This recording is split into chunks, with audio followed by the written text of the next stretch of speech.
So let's see. All right, blood and thunder and the ocean and boats and dudes and beards.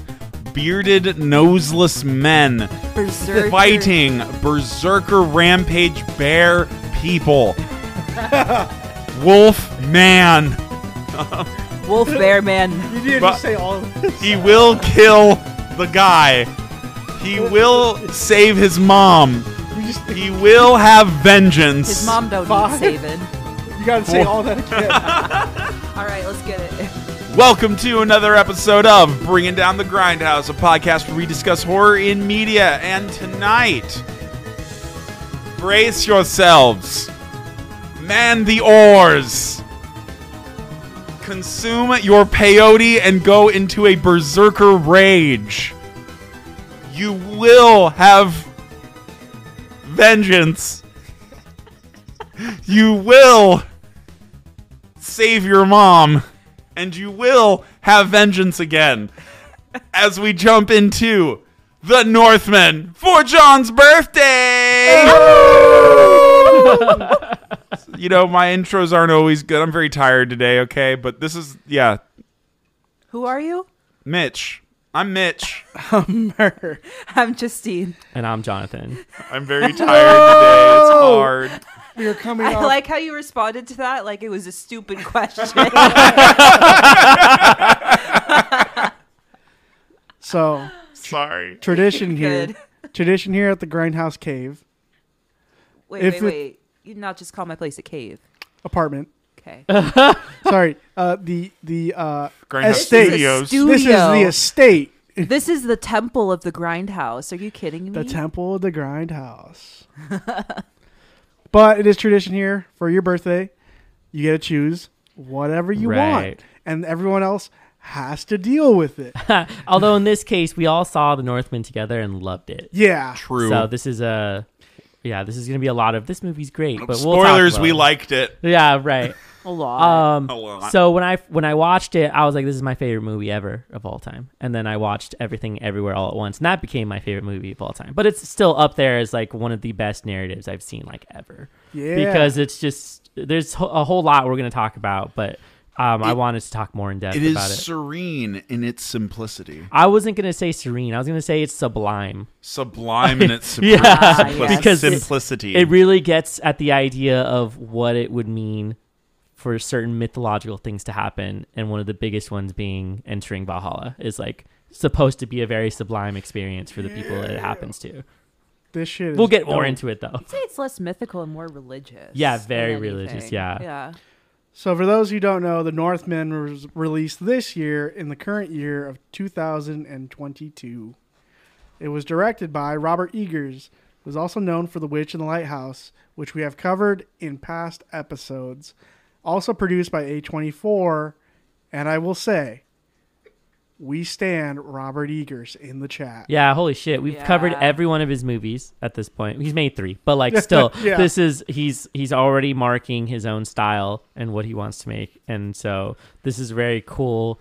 Like he just had the right group of people to make something like this, and we'll talk more about who gets included on it. Love that he reintroduces the same actors in different roles too, which is really cool to see. Definitely. His writer, who he co-wrote with, very important.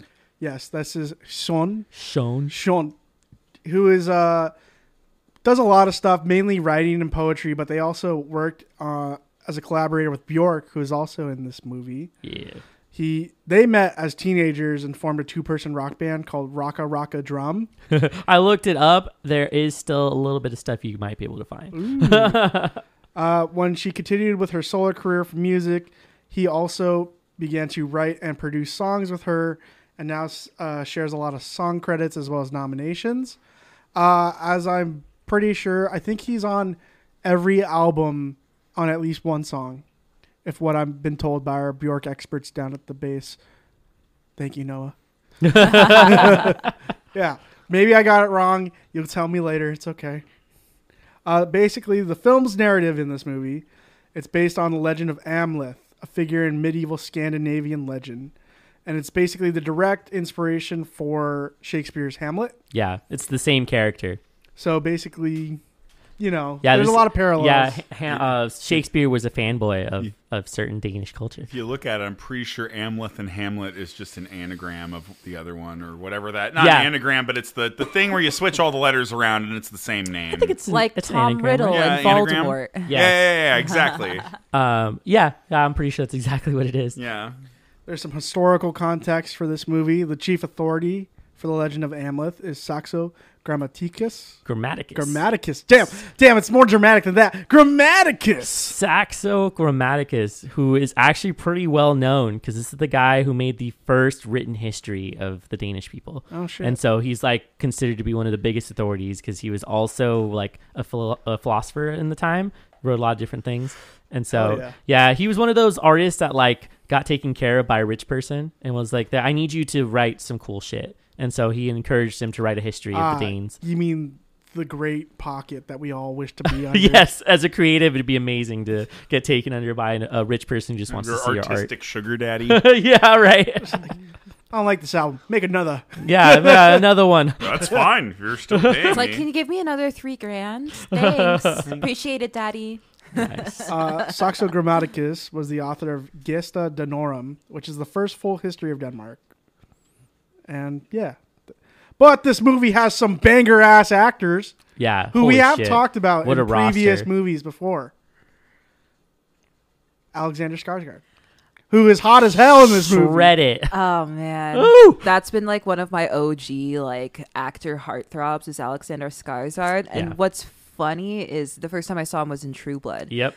He's the main character in the Northman here, and in that show he plays Eric Northman. He's always been the Northman. Was he in Godzilla vs. Kong? Yeah. Yeah, he was. Yes, he was. Yeah, okay, I remember you talking to us about that. His brother is Bill Skarsgård, who we also talked about. Pennywise. Yeah. And his father is also an actor. His whole family, I think, yeah, there's a lot of Skarsgård in the acting industry. Hell yeah. Yeah, they play the main character. I don't have the name for that. Oof. Oh, cats are fighting on set. You're talking about Amleth? Amleth. That's his name in this movie? Yeah. Okay. Yeah. The main dude? Yeah. You didn't write the names of the actors on the outline. Or, sorry, There's a whole cast lower in the outline. Oh. Don't try to flame me. I ain't flaming you. This is a sidebar. I'm not talking to the mic. There we go. We have Nicole Kidman as Queen Gudrun, Amleth's mother. Queen what? Gudrun. Okay. I can't. Maybe Mitch could read these. He's more cultured than I am. She's great at playing a crazy white woman. Not going to lie. Oh, yeah. Claes Bang is Fjolnir, the brotherless. Fjolnir? He's Amleth's uncle. We'll talk more about this guy because I'm really going to propose the idea, was he actually a villain? Ooh. But we'll talk more about it. That's a good idea. Anna Taylor-Joy. Yeah. Our bread and butter. She's having a great renaissance in film. As long as she keeps making movies, we'll still talk about her. She's just so weird looking, not going to lie. But like not in a bad way. She looks hella Icelandic. It's great that she has these powers too. And she's like, yes, the earth gods. And you're like, oh, okay. She's a Slavic witch. Yeah. Slavic sorceress. Do y'all know anything about traditional Slavic folk magic? Gnarly. Not really, They got some dope gods. Okay. Ethan Hawke as King Aurvandill. Great casting for him, the father for Amleth, as well as Fjolnir's brother. And then we have Willem Dafoe as Hymir, the fool. Literally He's the fool. jester. He's the jester. He even insults the dude when he first shows up. And he's like, I will literally kill you. And he's like, relax. It's just a joke. It's just a jest, bro. He's just messing around. That makes sense why he was the first person that homeboy killed. Yeah, he literally cut his head off. And you're like, oh, all right. Bjork as the Cirrus. The Cirrus. Then a bunch of all the extras. Nurs and Doras and Burrs. But those are like Yalnirs. These are all the main people. Yeah. Burs and Murs and Nurs. Hinga dinga durgan. Oh, no. Oh, no. So, where's Leif Erikson? Leif Erikson Day. So Robert Eggers met Bjork when he was visiting Iceland. That's sick as and hell. Was like, oh, hey, I want to make a movie. And she's like, you should really talk to my friend Sean, who is a really good writer. And so she linked them up and they met. And he was like, I really want to make a Viking movie. And they're like, okay, I'll talk to you about it in a second. He went and talked with Alexander Skarsgård. And Skarsgård's like, I've been wanting to be a Viking in a movie forever. Please make this. So he then goes and writes it with him, hires on some consultants, and then they have their movie. They had just about everybody right from the get-go. Shit. Like, they just went and told them, they're like, this is it. I'm on. Like, this is a great idea. Eggers movie about Vikings? Yeah. Yeah, I'm sold. All signed on very quickly. And then because of their association, Bjork was like, I want to be in this movie. Shows up as a seer, which is amazing because she's not like giving him the advice of like, oh, you should like avoid violence and go live lovingly with your family. And she's like, you made a promise to kill this motherfucker when you were a kid. You need to get back on your vengeance and kill this motherfucker. And like sends him off on his path again. So it was really cool. It's pretty sweet hearing her just be like, Amleth. And you're just like, oh shit, that's Bjork. Yeah. I saw her live this year. So I'm just like, it's really cool to see that. She's already like a mythical person in general to most people. So having her appear in something like this is also really cool. I remember seeing a post somewhere, someone who was from the newer generation and obviously didn't grow up with listening to Bjork's music, was listening to someone talk about Bjork and was like, wait, this is actually like a real person. Like they thought that Bjork was just like a meme or something, not like... Thank you. That's great. I love that. Other things to mention about the film's production is it cost them a lot of money to make it. They estimate it cost them somewhere around $120 million to make this movie. Shit. And the movie only made $59 million. Yeah, it's not. It's right now it's flopping, and that's due to like critical response to it. Well, I feel like they got pretty good critical acclaim. That's mixed. But man. no, I think what happened is the critics liked it, but the audience did not. I thought it was the other way around. Like No. it's kind of like 70-70 right now. It's got like 90% on Rotten Tomatoes. Really? Yeah. Oh shit. They love Is that this shit. is this one of the Green Knight kind of things then? Yes, it Yes, is. yeah. Where the audience are They don't idiots. know. Yeah. No, yeah, I was talking about this with Jonathan, where I feel like there's a lot of stuff in this movie where it's like, if you know, but if you don't know, you're like, what the fuck is going on? Yeah. As far as like the aspect of lore, legend, ritualistic magic, all that good stuff. Yeah, I mean, I was like, I was browsing through comments and other people's like hot quote unquote takes on this movie. And one of them was like, too much mystical gobbledygook in this movie for me, and I was just like, It's like, bro, do you know nothing about Vikings? do you know do you know like the Nordic peoples were pagan as fuck and Yeah. had like all of this, like there's a reason why Amleth like shouts oaths out like outwards like that. It's not like an internal monologue. He's like literally shouting them. It's an incantation, basically. Yeah. Oh, definitely. Yeah. Something else to note is the languages they use in the film are Old Norse, English, and Old East Slavic. And so these are all very accurate for the time period. And the reason why is because they hired on an archaeologist named Neil Price and a folklorist whose name is Johanna Katrine. This is the last name we're trying to figure out. Oh, wait. Show it to me real quick. Is she a historian? She's a historian. A Viking historian, a folklorist, Terry Gunnell. So 3 different people, all as consultants. Hell yeah. So it wasn't just taken from one historical context. They pulled from everything in Scandinavia to make a story like this and adapted it. So they didn't copy the story exactly as it was. The thing is with a lot of modern Viking and like Nordic as well as Scandinavian art nowadays, a lot of it is watered down and like portrayed incorrectly. Which I know someone that lived in Iceland for about 12 years of their life. They came to America, and every time we have a conversation about it, he's just like, dude, they made a fool of my people, man. This, like, did you see that show? I was like, yeah. And he's like, awful, god awful. I can't believe they did this. Robert Eggers mentioned the show The Vikings. Yeah. And mentioned how modern interpretations are not doing as well with representation for what it was really like. They are also they're playing up the idea that there was a lot of female warriors in the era when it wasn't really that many. And so they instead put in women in male roles instead of showing their own power within the roles that they took on, which is what this movie did. And the thing that was interesting about that culture is even though there wasn't maybe as many female warriors as we think, women were still very, very highly regarded. Yes, yeah. There's even a line in the movie where he basically says everything we do is for the women. Yeah. Yeah, he really We does. fight for them, basically. Yeah. Yeah, we kill and conquer lands just so we could secure safety for I think it was families. William Dafoe, too, who was saying that, like, they're the real brain power behind everything. Yeah. They're the ones that make things happen. I mean, they were, historically speaking, like, women actually had seats of, like, governmental power in their society.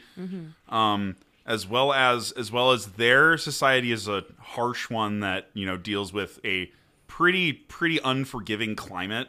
So they had to be survivalist sort of people where they everyone had to have jobs, everything had to be organized, and it was like a lot of women and stuff were really good at, like, they would like sew sails or like help in ship making and stuff, whereas the dudes would go out and actually do the stuff. But like it was important because if the ship sails don't get made, we can't go and do anything. So it's very important that gets taken care of, et cetera, et cetera. So it's kind of reminiscent of like in the 50s how everyone was going to war and the females took over like the industrialization of America. Kind of like how they were welding tanks and making bullets and shit. You should go look stuff up if you don't know much about that. This informed a lot of film history during that time period. This gave rise to the femme fatale character as well as neo-noir.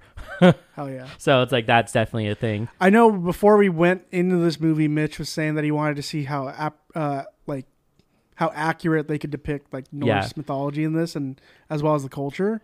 So that is always something like taken into consideration before watching the movie. A really nice balance of accuracy, but also adaptation intended for a grand legend to show on film. So like they obviously took their creative freedoms with a few different things, but it was very much following the storytelling method that came along with a lot of the myths. I would say it falls under like low fantasy. Yeah. In those terms, you know what I mean? Where it's there, but it's not so in your face, you know. Odin and Thor don't literally walk onto the earth and talk to people and stuff. They more come to you in like a vision sort of thing. It's great. Or I love through the way they did animals that. or something else. Yeah, like there's a little fox that was like guiding them around. I forget. I'm pretty sure there's a Norse god whose animal is a fox. Yeah. With what they're represented by. I wouldn't be surprised. I'm not too familiar with the gods of that pantheon. Yeah, I know they usually have animal associations, them. like the ravens and Odin. Yeah. That's like that's one of the really on the nose ones for and in particular, as well as like there's the vines of the tree, which if you go back and watch our witchcraft, we have 2 witchcraft episodes that we brought Dorian on for, and I talked a lot about like the Orlais and the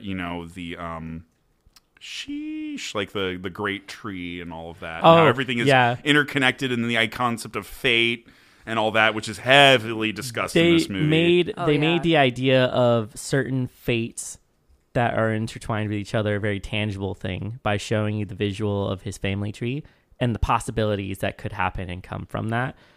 He also gets a vision of this from the seer, who is actually a seer, and like it isn't like suggested. She's like, no, I know what your future is. You need to take this revenge.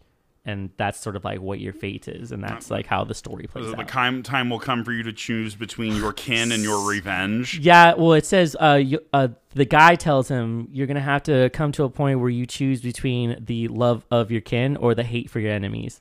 Yeah. And he kind of defies that given thing at the end where he's like, I want both. Yeah. And he does get both. Yeah. He gets his family survives after that. His family survives, but he doesn't get to live his life with them. But he is happy, I think, about it because he, spoiler, he gets ascended into Valhalla at the end, and that's like his happy ending. Like this is what all the Vikings want. They want him to die in battle, a glorious death in battle. Which is you'll see a few other things mention that. This movie is like a really simple tale of it's a revenge movie. Yeah. A prince seeing his dad get capped by his uncle to take the throne. The line his dad delivers to him before hitting him is also insane because he's just like, fucking kill me. He's like, even if you take my ring and put it on, he's like, it doesn't make a half-breed a king. He's like, and you'll soon lose it. And you're like, oh, fuck. You're like, she. Yeah, so and he does actually. Yeah, he does lose it. So what are some things you have to absolutely talk about? Because I'm sure some things stuck out to you, like when you were watching it. For me, I really like. We'll get someone go first. I got something else. So I liked the idea that you got to see him as a kid and then transition. So you get a little bit of a like time gap where you're like, where did he go? What did he do? And then he shows up, and the first introduction to him is where they like get into berserker mode, basically. Yeah, they're going upstream which in is longboats and right. fucking... So this is definitely like it's real history. So like they definitely had guys who were considered berserkers. This is a great piece to put onto film where you see somebody like channeling a certain type of energy. That was a cool thing I appreciated them putting in, is showing the berserker as being essentially like a spirit that you invoke, and that's what they're doing around the ritual fire. They have seeing their the skins dude on. show up singing like deep fucking chanting along with the drum and everything was insane. And invoking this berserker spirit into their warriors. They were acting like wolves. Yeah, exactly. They had the pelts and everything too. What was funny too, though, is the scene after when they go and pillage the village, and then they're all just exhausted sitting around. They look like dogs that were just hanging out after playing with each other. I mean, for a that's long pretty time. much exactly what happens. They invoke the spirit of the wolf, they act as a wolf pack, and then they rest. I gotta say, when this scene came on, they do a one take going through the entire battlefield with Alex Skarsgård just hunched over with 2 axes in his hand. Oh my God. He looks insane. Insanely beefy for the film. Like, I don't know how you get that fit. It was the stance for me. It was the stance. Yeah, I was He's just like hunched over. Invoking power. You're seeing kids hide and people run into houses. Oh my God. I mean, I love that. I'd love to hear what's her, there's a YouTuber, a lady who does like, she follows like choreographed fight. I think her name's Bear Up, I think is her last name. But I would love to hear her interpretation of this, because I think that these fight scenes are so, like, they're not really stylistic or anything. It's very like, I put axe in person dead, move on to next person. I think what I like about these fight scenes is they're all extremely efficient. Like every move, every strike is purposeful. It's not just for show. Because I love kung fu movies, but a lot of it is just like parrying and blocking. Yeah, but this one, it's all fucking hits. Getting to the point. Yeah. It's getting to the point. Dang. Axe go in skull. Done. Bringing in Move some on. comparative analysis for kung fu, martial arts, and film. Well, as a movement professional, I really admire fight scenes in movies for the choreographic element. I mean, it is choreography. You want to look at it in a certain way. Fighting is a dance, and dance is fighting. Yeah. That's where the choreography, as well as like the acting and the editing, all like meld into one kind of thing. Oh, also the cinematographer on this, same cinematographer who did The Lighthouse. Oh shit! So it has a certain look to it. Yeah, so this is fitting into Robert Eggers' style, which is going to be very dark, gritty, and usually very surreal. Third period piece as well. Yeah, he loves his period pieces. I don't think he'll make anything in. He also loves ravens. Yeah, every movie has a fucking raven in it. Hey, not The Lighthouse. That had a goal. Well, he likes birds. Yeah, you massacred a seagull, which is kind of funny. Might be rougher to see on like a black and white movie. Might be harder to see a raven than it would be a seagull. So the seagull pokes out more. Plus, it's thematic. But whatever. He likes birds. I gotta say, the scene after this where they're looking for slaves to take over. Yeah, it's fun. And they're like, we only want the strong ones. Put the weak ones in the bar. Like, and then burn them. Yeah, they and do out that pops shit. Bjork. Right, yeah. There's also the moment, too, where a kid tries to stab one of them, and he's like, yeah, take that one. He's like, that kid's fucking dope. Trying to stab me. Yeah, he gets on it pretty well. Yeah, so it's like seeing that happen, and then him leaving and coming back is a great like return, because he just ditches whatever he's doing to be like, oh, I have a chance to go back and do it, and the narrative just gets kicked off. Yeah, he finds from like a secondary character that the king actually, who took his father's place, got thrown out. Yeah, and he's like, oh, all right. And he's a farmer in a different land now. So he decides to take the brand of the slave, brand himself, and go off on an adventure. Crazy. He just like burns it into himself, no problem. So casual, too. Yeah. Oh, I love also when he starts going on the ship. It's very reminiscent of when he's a boy, and he's like, I will avenge you, father. Yeah. I will save my mother, and I will kill Fjordir. That's his mantra to himself. It's his oath. Yeah. It's the oath. It's also an oath, very much. It's probably, so if you're going along with their sort of mythological references and how these characters go about things, when he made that oath as a kid, it sort of binds his fate as far as the story goes, and they often refer to it as like threads, like your thread of fate, and they even considered certain lives being ended as the cutting of threads. So it's like the reason why he has this set out for him is because he's meant to do this thing. And I think that's also bringing in why Odin was very much like, I want to see this vengeance take place, because like he's all for it, and so that's probably why he interfered so much with what he's doing. Yeah, and going back to the threads of fate thing, I think it's really interesting that they pose this in the movie because I feel like this is a really good description about how magic works, essentially. Is that you have multiple, it's even like, what is it, the multiverse theory as well. You have so many options. Talking about string theory? Yeah, you have a lot of options for any given moment. And depending on I see. the action that you take, it sets you on a certain path. And so the thing with magic and why incantations are a thing, why he said his mantra, is because it's essentially generating this path to open itself up to you. So once you go down that path, especially something like this, it's sort of like a lifelong, how would you say, contract?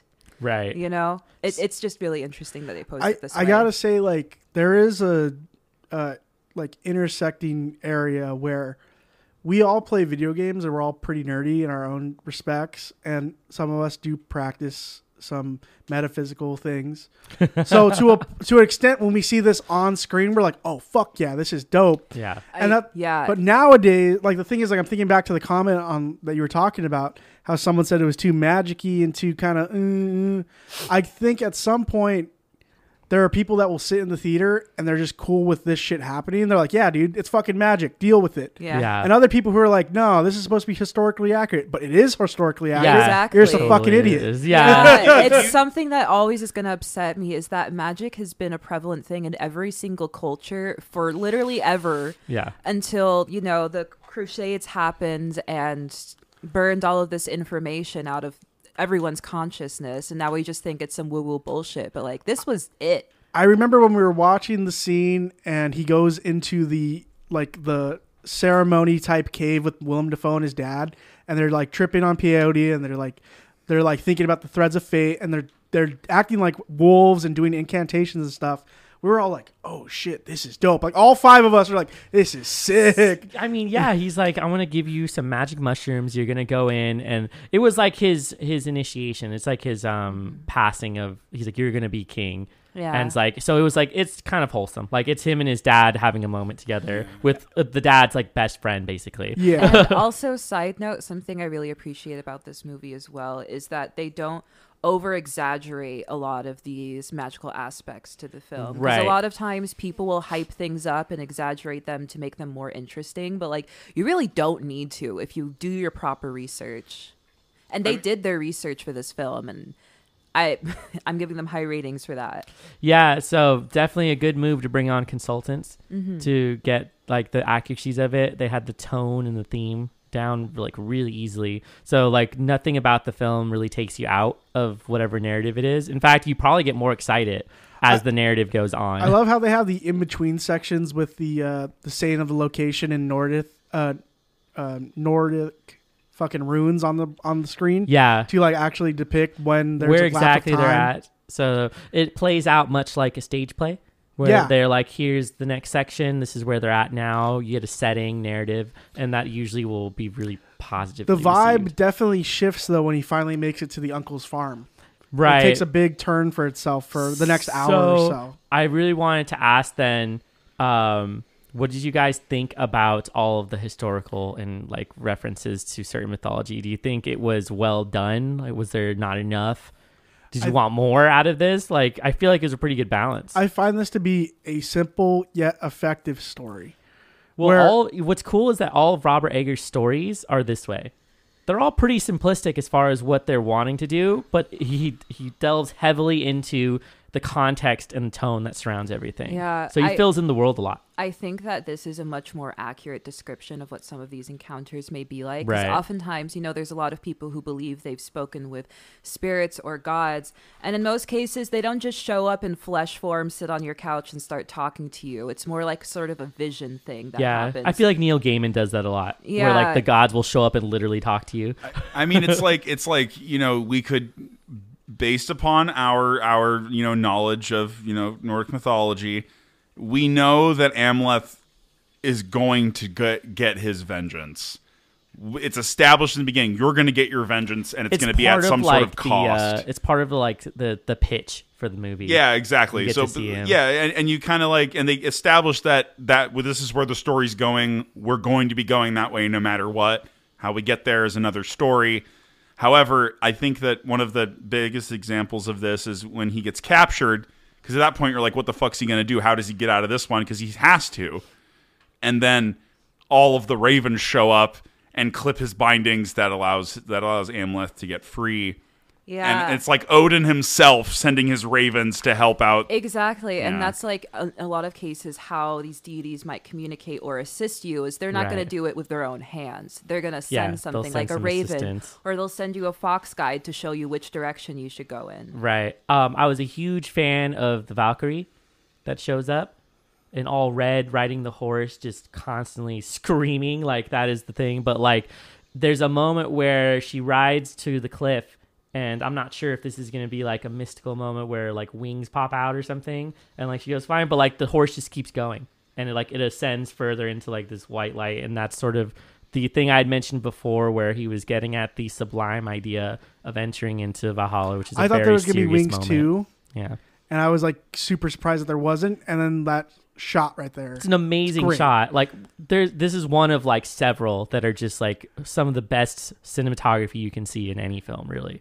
They also had like some metal on their teeth as well. Yeah, so it's purely just decorative. Like this is because people did that for a while. Makes you look more fearsome. Aztec people used to grind out pieces and then put like a jade or not jade, turquoise and other things like that. Like plenty of other, ancient civilizations, they being ornate and very particular about your art and things like that was not uncommon. Definitely. And so in a lot of cases, these garments held some sort of symbolism and physical properties. Like in a lot of cases, makeup was worn as a spiritual protective element, as also something to invoke aggressive behavior. So why there's war paint, because that war paint is supposed to symbolize a certain energy you're carrying and also project that outwards to your enemies. I love the one that goes over your eyes.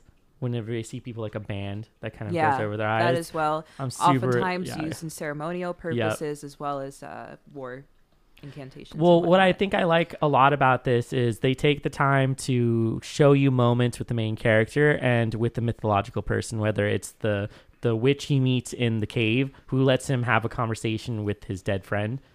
And then you get the amazing like lore scene of where that sword came from, which we'll talk about in a second. And then you end up having more information about his worlds that you need to know. And so you get these slower moments and then you get action and then you get a little bit of a slower moment. So their pacing was done really well as far as creating the story. But let's talk about the sword.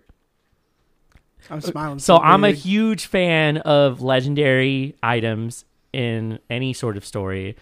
This is literally a blade that could only be quenched in human blood and could only be drawn at night or at the gates of hell. This is an insane weapon. And like he has to essentially go and find it. He has to fight the guy who previously owned it. But it isn't even like a real fight. It's like a mental battle that he takes on. That shit is really impressive. Like honestly, it made me feel like, oh shit, that was dope. Yeah. Because he's fighting like a Draugr. I could only describe it as that's exactly right. That's what it is. And it's like a zombie skeleton mass of like an old warrior that also had the blade at one time.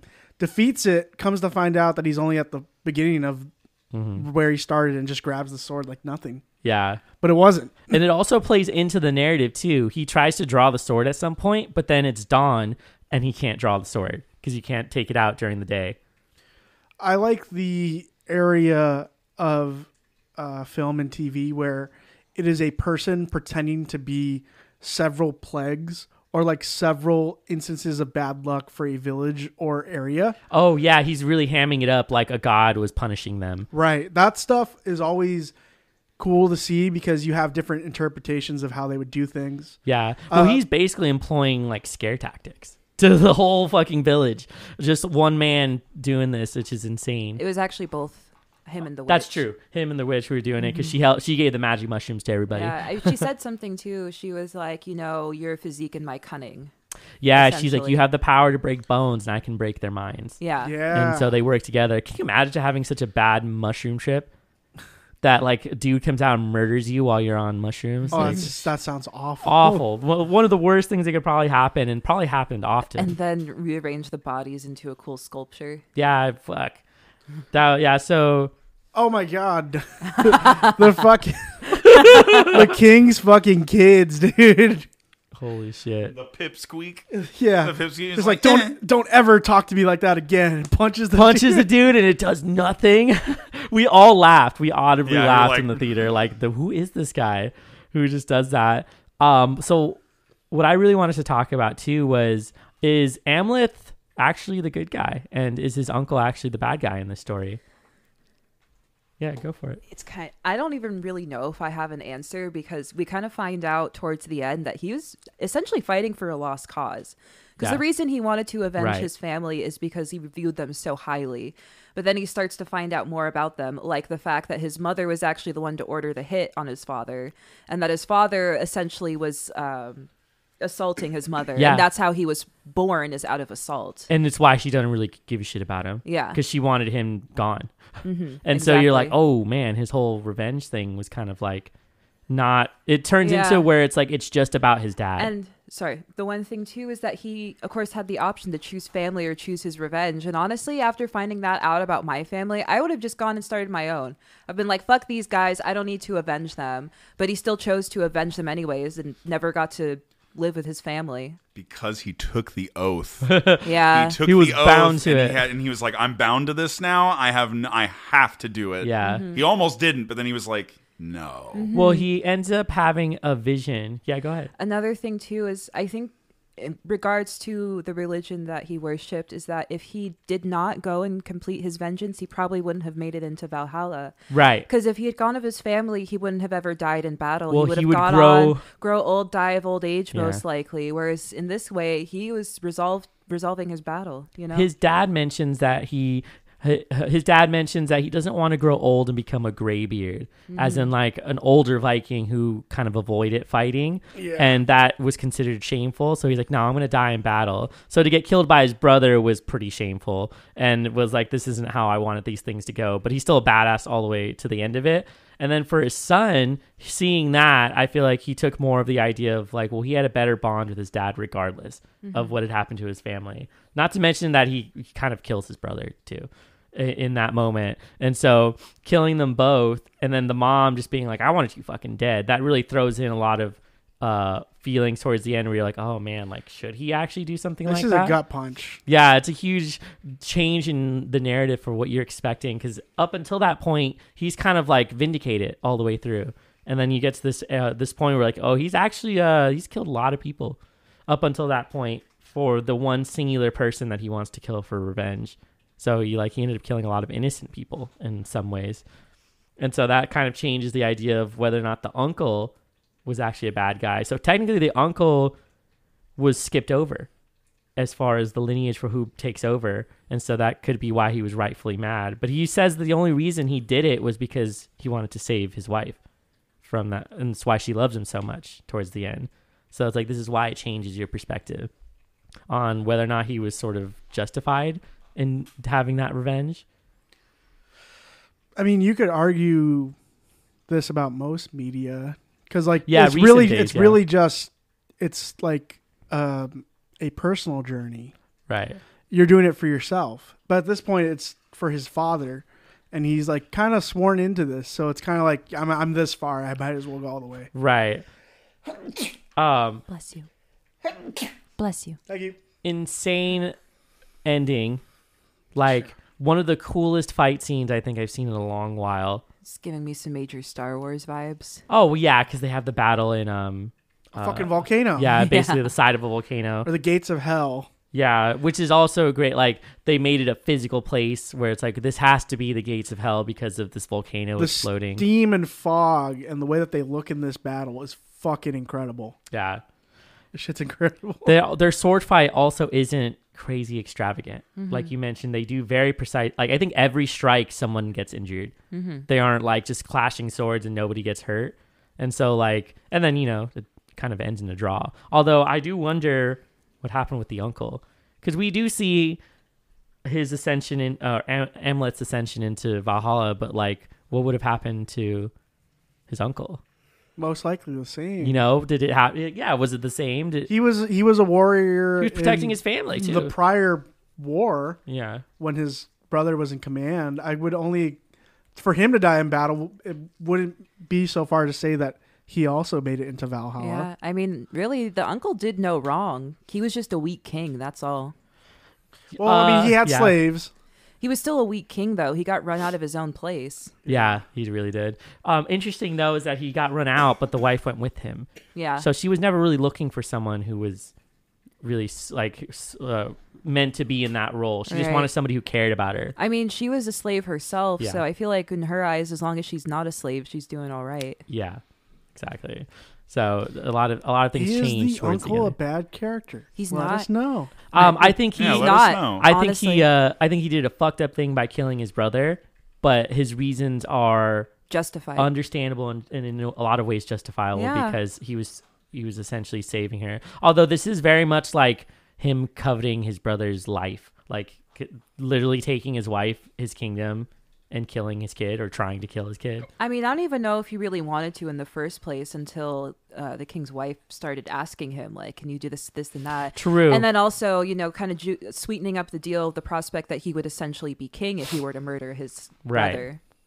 Get rid of so, there's a little bit of greed in there as well, but in my eyes, he's not a bad person. And entirely. No one's good, 100% good. No one's 100% bad in this movie. Except for Samwise in Lord of the Rings, who is the 100% good character. 100%. Different movie. Yes. Completely different story. I just wanted to make a joke about it. So then, how did you guys feel about some of the other elements in the film as far as like music? Cinematography, the script itself. I think the location was all of the locations fucking incredible. Really good. Actually filmed in Iceland. Yeah, I give props to that. Cinematography is really well done here. At some point, I forgot I was watching a Robert Eggers movie. Honestly, because I don't know, I just got sucked into the story really well. Yeah, I have to say that's something I really appreciate about this movie. Maybe it was because I went to go see it in the theaters, so it was a little different. But I feel like a lot of times when I am watching movies, especially when we're covering them for the podcast, there's a point where like I kind of stop watching the movie. I'm like doing something else. I'm not fully present. But this movie was interesting all the way through. The pacing was perfect. There weren't any too slow or too fast moments. Like, it keeps you engaged the whole time. True. Like, I think I said this after we watched it, but like just to piggyback on Justine's point over there, probably one of the better paced Eggers movies, to be honest. Yeah, he does make long movies. Yeah, he does, and sometimes I think that the pacing like turns some people away, and I think this was one of his best. You also mentioned at the movie theater this might be one of the most accessible A24 films. Yes. Yeah, definitely. Yeah, so definitely. That's something to take. Yeah, because A24 has been taking up a lot of different stuff. But this one, was this actually distributed by A24? Yeah. Yep. I thought it was a different distribution company for the Northman. No, I'm pretty sure it's still A24. I think it's another company. So then, how did you guys feel about his choice in ending? Like, should Amleth have gone with his new love and grown up with kids, or do you think he should have definitely kept on his vengeful? Our tragic hero has an oath. Yeah. And he's gonna fucking do it. So I'm all for it. This movie was distributed by Universal Pictures and Focus Features. Gotcha. Damn. Yeah. So not an A24 film. Well, A24 was the production company then for it. Their name is on it. Like, it is? Probably a more minor production company. Isn't it? I don't think they have A24 on anything on the Northman. I think he's just worked with them the first 2 times, so thought he might be in it again. Yeah. Wow, I'm fucking dumb. Why am I dumb, folks? Wow, so we've misled everyone here into believing this was an A24 production. It is not. I don't know why. Why did I think maybe it's because Men. We saw the trailer for Men, and that's why I think A24 yeah, they showed. Yeah. Alexander Skarsgård was a producer on it. So he was like, yeah, I'll give some money to be a cool fucking Viking in this. As far as the ending goes, I am kind of torn about it because a big part of me loves the revenge story and the fact that he gets to die the death that he wants. But the other half of it is like, I don't know if I would personally give up on having, the person I love a lot and having kids. And like the thing about it is that he saw the vision and he knew his kids were going to be born and raised. So like he wasn't saying that if he didn't go that his kids wouldn't survive. He chose to be a deadbeat. Just saying. Yeah. Yeah, he chose not to be there for the kids. I will do this and I'll come right back. Goes to the cigarette store, never comes back. Yeah, so it's like, you know, that was kind of like. Yeah, didn't he say that to her before he left? Yeah, he like, said I'll you'll be back. He said you'll come back. And he totally does not, which sucks because it's like now she's.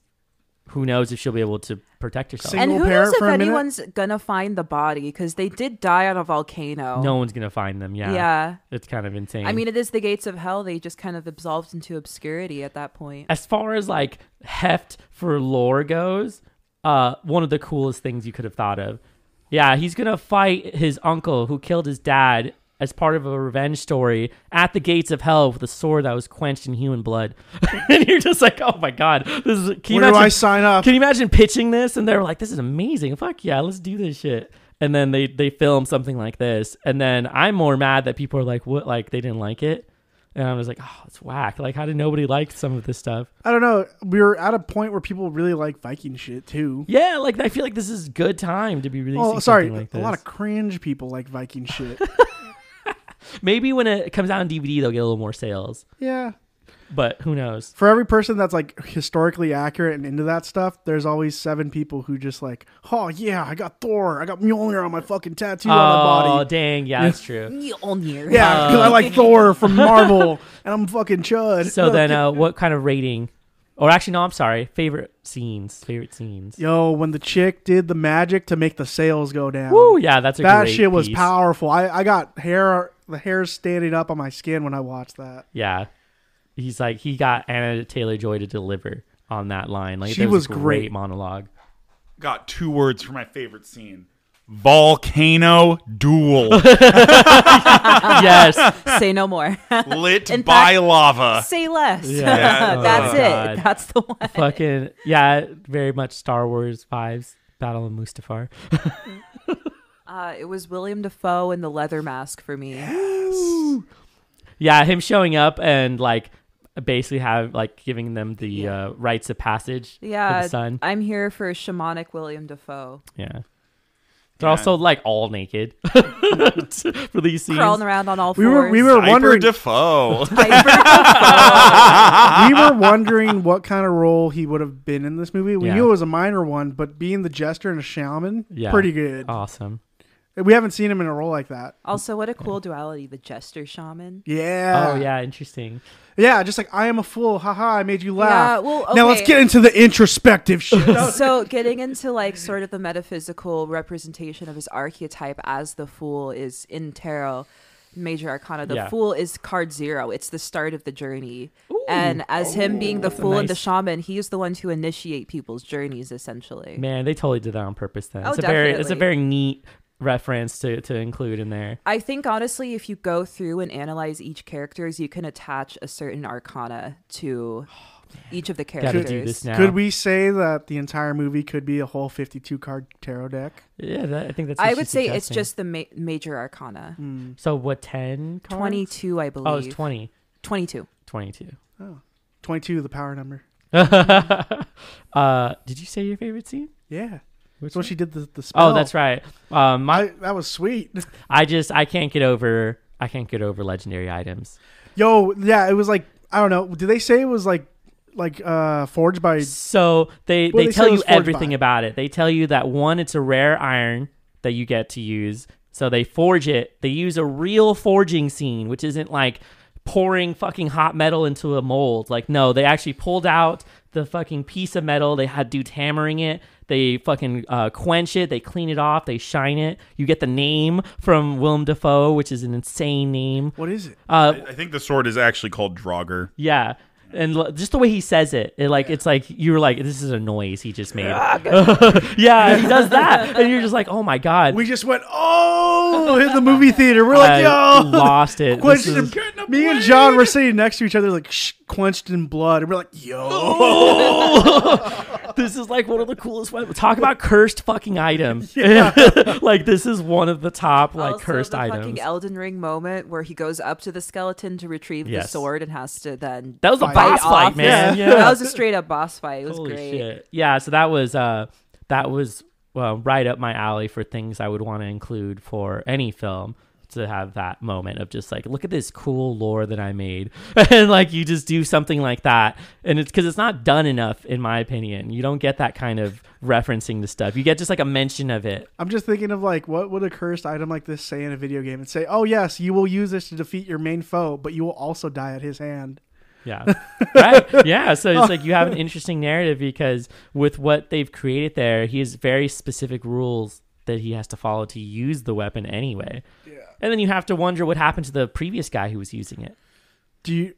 Yeah, that's true. Because he technically never gave it up. Yeah, he just died in a tomb. Died in the seat. Fuck. Or they put him there like that with the sword. Nobody wanted to take it from him. Protect it. Yeah, so it's like that's a cool piece of backstory. So yeah, really impressed with it.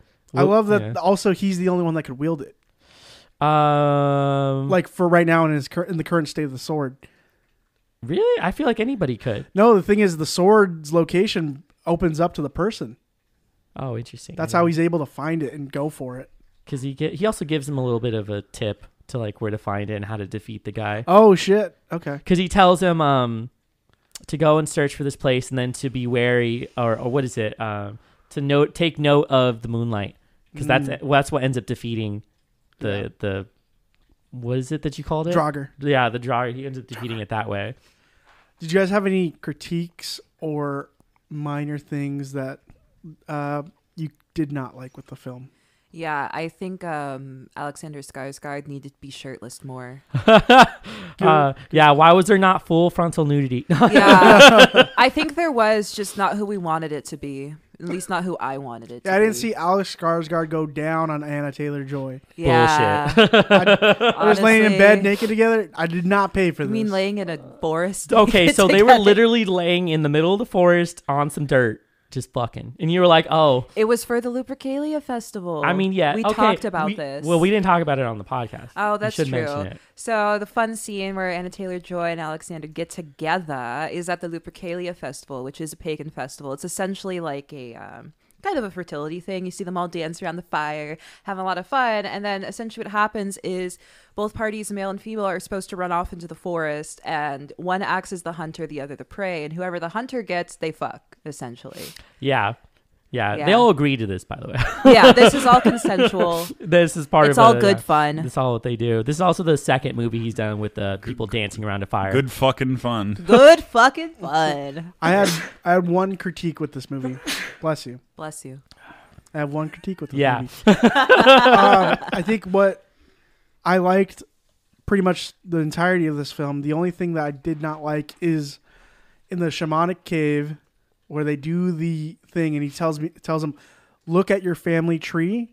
The CGI for like the actual family tree took me out of the story for a good like 2 minutes.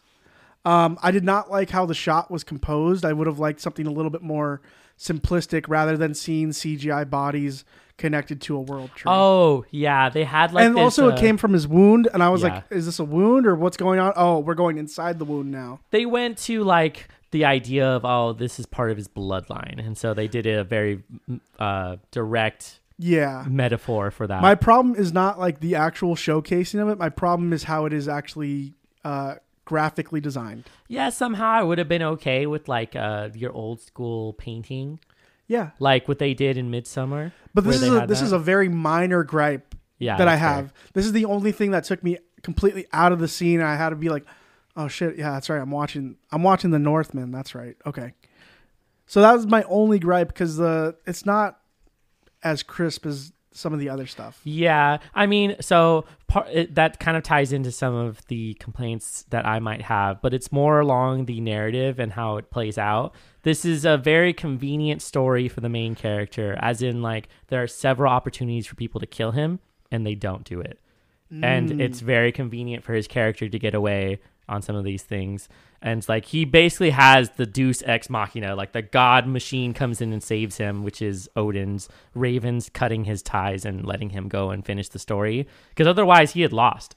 Like they captured him and we're going to fucking kill him the next time they came back. So like that to me is kind of like, but it's like, this is very much a hero's journey archetype story where like you get to see all of the moments play out. And it was a lot of fun all the way through. It looks fucking good too. Yeah, talk about you. Like, so the cinematographer knew what the fuck he was doing when he was using his camera. An amazing crew, I bet, to get all of the lighting done. Great costuming. Crazy ass crane shot in the village, dude. Oh my god. So all really well done as far as the team goes. Yeah. Ratings. 10 out of 10. No questions asked. Oh, it's a 10 for me too. Yeah. I mean, yeah, prior to watching the newest film I watched, this was, I thought, to be one of the best films in a while. So 10 out of 10. I want to go 10 out of 10, and I should, but I have that minor gripe. But is it enough to break the whole movie for me? I don't think so. I could look past the bad CG. That will not hold up in a couple years. So what's your maybe, rating then? 10. Yeah. Yo, 10s across the board. Yeah. I'll fall into it. This is approved Grindhouse fresh. Yeah, Grindhouse approved. Grindhouse crew fresh. We've got like less than a dozen films that have all gotten perfect ratings. I think the last one we had was One Cut of the Dead. No, there was... Was there one more? Oh, wait. Attack the Block. Attack the Block, I think, got a perfect score from all of us, yeah. Yeah. But otherwise, highly recommend. Go watch it. You can actually rent it and stream it because they released it on digital hell yeah. streaming services. Yeah, also, it was fucking annoying I want to talk about this real quick. It was very annoying, and I'm bringing it up, to find tickets for this because right now, I mean, it's been out for a minute, but when Marvel drops new shit, they buy all the fucking theaters. All the spaces. It's just like, there'll be 17 or 20 showings of talking about Doctor Strange. Doctor Strange movie. And then there was 3 for the Northman. 1 at night, 1 in the morning, 1 in the evening. If you like Sam Raimi, go watch Doctor Strange. Yeah, Sam Raimi's a cool guy. I like Sam Raimi. I digged it. It was cool. You should also check out the new Evil Dead video game that Sam Raimi and Bruce Campbell did. I love that. So yeah, this is great. He's always doing shit like that. And then I also recommend going to watch Everything Everywhere All at Once. Yeah, it's an amazing movie. You want to hear us talk about Robert Eggers' other movies? The only other 2 that he has. Episodes. We have an episode on The Witch that we covered a couple years back, as well as The Lighthouse. Lighthouse is... Oh, go listen to The Lighthouse, because you get to hear a monologue from Mitch. Oh my god, it's fucking the curse epic. that happens in that is Hark! Hawk! Brighton! Hawk! Yeah, that one. Amazing, and I love that part, so definitely go check it out. Hell yeah.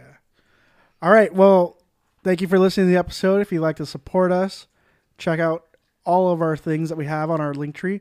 We have the social medias where you could check out our Twitters, Instagrams, and Facebooks. Get up to date on our content, as well as our public Discord where you could join, talk to us about the episodes. Yeah, talk directly to us about some of these things, argue. Hang out in voice chat. Yeah, you can hang out in the voice chat when people are playing video games and shit.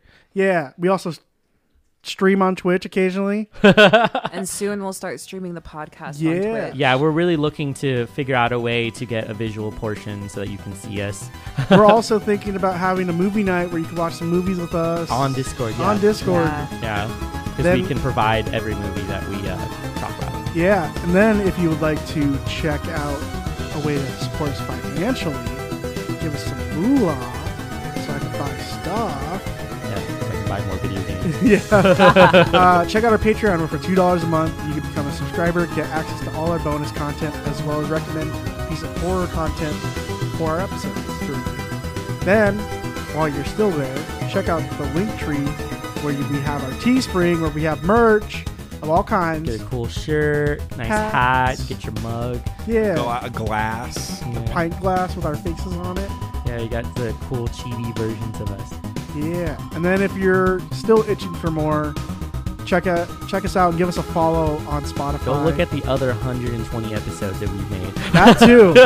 We have so much content, and more is coming out every week. So check it out. Definitely. Check it out. Oh yeah, and check out our Apple Podcast where you can give us a review. Let us know how we're doing, because your feedback means a lot to us. And your comments that hate us, they just embrace us. Yeah, shout out to the guy who bombed us that one time. Dude, thanks for the algorithm. That just gave me more power. These tears taste good. All right. Thank you. Go watch The Northman. Yeah, definitely. It's a good movie. I'm Mitch. I'm Murr. And I'm Jonathan. Thank you. Bye.